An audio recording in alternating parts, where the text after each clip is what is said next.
ചൂരൽമലയിൽ നിന്ന് സുർജിത്ത് അയ്യപ്പത്ത് ഏറ്റവും പുതിയ വിവരങ്ങളുമായി. നേരത്തെ സുർജിത്ത് പറഞ്ഞിരുന്നു ചില ആളുകളൊക്കെ ഈ ക്യാമ്പുകളിൽ നിന്നൊക്കെ വന്ന് അവരുടെ വീടുകൾ നോക്കാനൊക്കെ വരുന്നു. വീട് സർവ്വതും നശിച്ചു കിടക്കുന്ന ആ ഒരു മേഖലയൊക്കെ കണ്ടവർ നിൽക്കുന്ന കാഴ്ച, അതൊക്കെ നേരത്തെ സുർജിത്ത് പറഞ്ഞിരുന്നു. അല്പം മുൻപ് റവന്യൂ മന്ത്രി വ്യക്തമാക്കിയത് കാണാതായവരുടെ കൃത്യമായൊരു കണക്ക് ഇന്ന് വൈകിട്ട് പുറത്തു വരുമെന്നുള്ളതാണ്. അത് വളരെ പ്രധാനപ്പെട്ട ഒരു കാര്യം കൂടിയാണ്. ഇപ്പോൾ നമുക്ക് 200-ൽ താഴെ അല്ലെങ്കിൽ 180 എന്നൊക്കെയുള്ള കണക്കാണ്, നമ്മൾ അത് ഏകദേശം എന്ന തരത്തിലേക്കൊക്കെയാണ് വരുന്നത്. ആ കണക്ക് പുറത്തു വരേണ്ടതുണ്ട്. അതടക്കം റവന്യൂ മന്ത്രി വ്യക്തമാക്കിയ കാര്യങ്ങൾ എന്തൊക്കെയാണ്? ഇന്നിപ്പോൾ സുർജിത്ത് നിൽക്കുന്ന ഇടം കേന്ദ്രീകരിച്ച് പരിശോധനയുണ്ടോ? ഈ മേഖലയിലെല്ലാം തന്നെ പരിശോധന തുടരുന്നുണ്ട് അനുജ വേണു. പ്രത്യേകിച്ച് ഇതിന്റെ തൊട്ട് താഴെയുള്ള പ്രദേശങ്ങളിലെല്ലാം തന്നെ പരിശോധന തുടരുന്നുണ്ട്.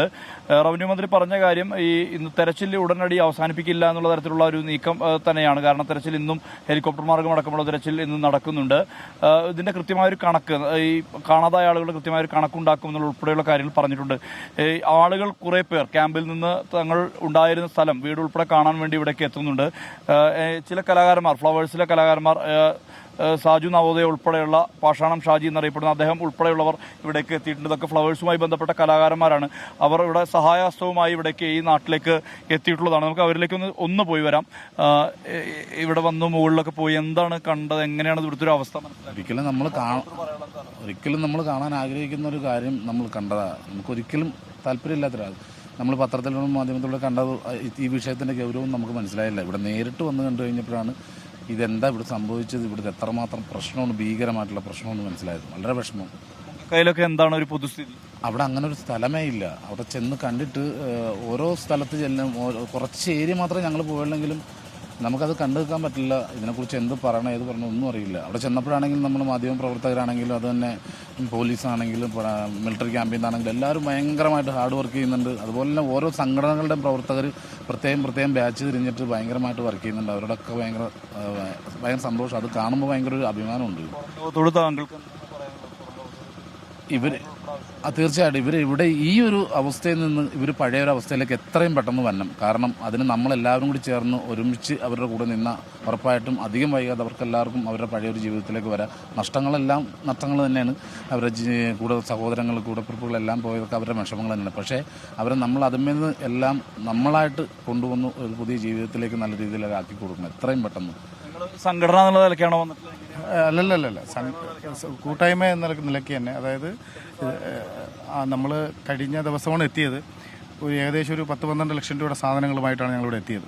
അപ്പം ജാബിർ ഷാ നമ്മൾ കോമഡി ഉത്സവത്തിൽ വന്നിട്ടുള്ള ആളാണ്. അപ്പം കഴിഞ്ഞ പ്രളയത്തിലും കവളപ്പാറയിൽ നടന്ന സംഭവങ്ങളിലെല്ലാം നമ്മൾ ഫ്ലവേഴ്സിൻ്റെ നേതൃത്വത്തിൽ തന്നെ നമ്മളിതുപോലെ ചെയ്തിട്ടുണ്ടായിരുന്നു. അപ്പോൾ ആദ്യം പ്രകാരം ഞങ്ങളിപ്പോൾ എത്തി. ജാബിർ ഷയുടെ മൂത്തുമ്മയുടെ വീട് ഇവിടെയായിരുന്നു. ഒരു 6 പേരടങ്ങുന്ന കുടുംബമായിരുന്നു. 4 പേരെ കാണാനില്ല, 4 പേര് മരിച്ചു, 2 പേരെ കാണാനില്ല. അങ്ങനെ ആ വീട് തന്നെ അവിടെ ഐഡൻറ്റിഫൈ അവന് പറ്റിയിട്ടില്ല. അവന് പള്ളിയുടെ ഒരു ഐഡിയ വെച്ചാണ് അവൻ പിടിച്ചത്, ആ വീട് കണ്ടത്. അവൻ വളരെ വിഷമത്തിലായിരുന്നു. അപ്പോൾ നമ്മളിത് കൃത്യമായിട്ട് ഈ ഒരു വരവിൽ മാത്രമല്ല, നമ്മൾ വരും എല്ലാ മാസങ്ങളിലും അവർക്ക് വീട് ഒരുങ്ങുന്നത് വരെ എല്ലാ മാസങ്ങളിലും ഞങ്ങൾ ഈ കൂട്ടായ്മ ചെയ്യാനുള്ളൊരു പ്ലാനിലാണ്, ഞങ്ങളുടെ സഹായം ചെയ്യാനുള്ള പ്ലാനിലാണ് ഞങ്ങളുടെ തീരുമാനം. പറ്റാവുന്ന രീതി, കഴിയുന്ന രീതിയിൽ നമ്മൾ എല്ലാ മാസവും കറക്റ്റായിട്ട് വന്ന് ഇവരുടെ അടുത്ത് വന്ന് ഇവർക്ക് സഹായങ്ങൾ ചെയ്തു കൊടുക്കും. അതിന് കുറച്ച് ആൾക്കാരും കൂടെ ഉണ്ട്, നമ്മളെല്ലാവരും കൂടി എത്തിപ്പെടാൻ പറ്റില്ല. എന്തായാലും കോമഡി ഉത്സവം കലാകാരനാണ് ജാബിർ ഷാ. ജാബിർ ഷയുടെ ബന്ധുവീട് ഇവിടെ ഉണ്ട്. അത് പൂർണ്ണമായും ഇല്ലാതായില്ല. അവിടെ ഒന്നും മനസ്സിലാകുന്നില്ല. കാരണം പള്ളി മുകളിൽ ചെറിയൊരു പള്ളീൻ്റെ ഒരു ഭാഗമുണ്ട്, താഴ്ഭാഗത്താണ്. പക്ഷെ അത് ഒന്നും പറയാൻ കഴിയാത്തൊരു ഇതാണ് അവസ്ഥ. കാരണം അദ്ദേഹത്തിന്റെ ബന്ധുവീട് അവിടെ ഉണ്ട്, ബന്ധുവീടില്ല, പല വീടുകളും ഇതാണ് അവസ്ഥ. എന്തായാലും ഇങ്ങനെ കലാകാരന്മാർ, കൂട്ടായ്മയിലുള്ളവർ, വിവിധ മേഖലയിലുള്ള ആളുകൾ എല്ലാവരും, മോഹൻലാൽ അടക്കം ഇവിടേക്ക് എത്തിയിരുന്നു, വലിയ സഹായങ്ങൾ പ്രഖ്യാപിച്ചിരുന്നു. അത്തരത്തിൽ നിരവധി മനുഷ്യരുടെ ശ്രദ്ധ ഇവിടേക്ക് ഉണ്ടാകണമെന്ന് ആഗ്രഹിക്കുകയാണ്. അത്തരത്തിൽ സഹായം ഈ ചൂരൽമലയ്ക്കും മുണ്ടക്കൈക്കും ഒക്കെ വേണം. അനുജ വേണു.